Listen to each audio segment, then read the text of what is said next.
Hi friends, it's Mrs. Raymond. I wanted to read you another one of my favorite stories today.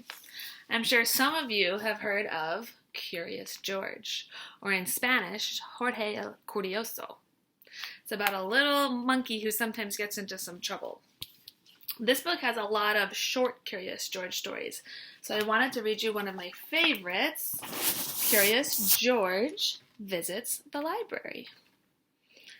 This is George. He was a good little monkey and always very curious. Today, George and his friend, the man with the yellow hat, were at the library. George had never been to the library before. He had never seen so many books before either.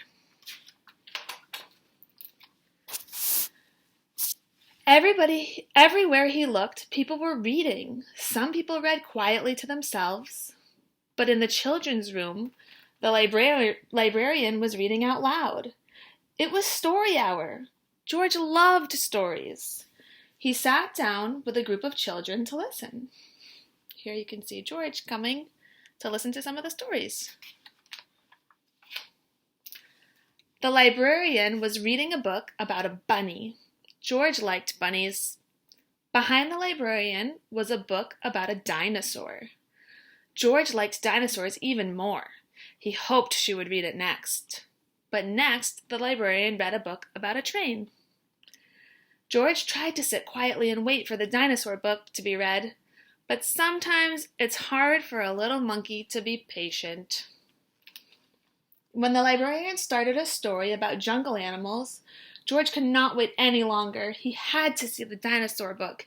He tiptoed closer. "Look, a monkey!" shouted a girl. The librarian put her finger to her lips. "We must be quiet so everyone can hear," she said nicely. "But there's a monkey," said a boy. The librarian nodded and smiled. "Mm-hmm," she agreed. When she finished reading the jungle story, the librarian reached for the dinosaur book. Where did it go? And where was George? George was all ready to take the dinosaur book home and read it with his friend when another book caught his eye. The book was about trucks. George wanted to take it home too. Can you see George collecting books? Oh, and here was a book about elephants. George loved elephants. He added it to his pile. George found so many good books, he soon had more than he could carry. He leaned against a shelf to rest. Squeak, went the shelf. Shh, said a man. Squeak, went the shelf again, and it moved. Does anyone think they know what might happen?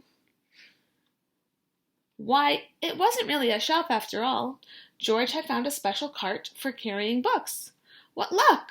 Now George could carry all the books he wanted. Starting to get a lot of books. He rolled the cart between the shelves and stacked up the books about boats and kites and baking cakes. He climbed higher to reach books about cranes and planes. At last, George had all the books he could handle.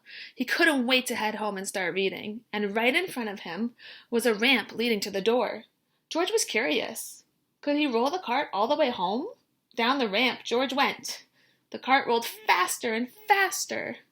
"Stop!" a librarian volunteer shouted. "Come back here with my cart." But George was too excited to listen. The cart was picking up speed and George was having fun until crash! George and the cart ran smack into a shelf of encyclopedias. Books flew up in the air and so did George. He landed in a big pile right between O and P. "Oh no," moaned the volunteer when he saw the mess George had made. "How am I going to put away all these books?" "I'd like to borrow this one," said a boy from Story Hour. "And I'll take this one," said a girl. With help from George and the children, the books were sorted in no time. Soon there was just a small pile of George's favorites left. "Would you like to take those books home with you?" the volunteer asked George. Then he took George to a special desk and helped him get his very own library card. Do any of you have library cards?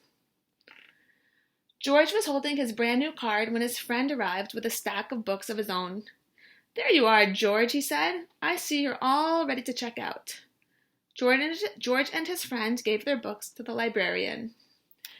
She smiled when she saw George's pile. "I was wondering where the dinosaur book went," she said. "It's one of my favorites, too." The librarian stamped the books and handed them back to George. With his books under one arm, George waved goodbye to the volunteer, the librarian, and the children from Story Hour. "Come see us again, George," the librarian said, waving back. "Enjoy your books." And he did. You can see George leaving, very happy with his brand new books. And that's the end.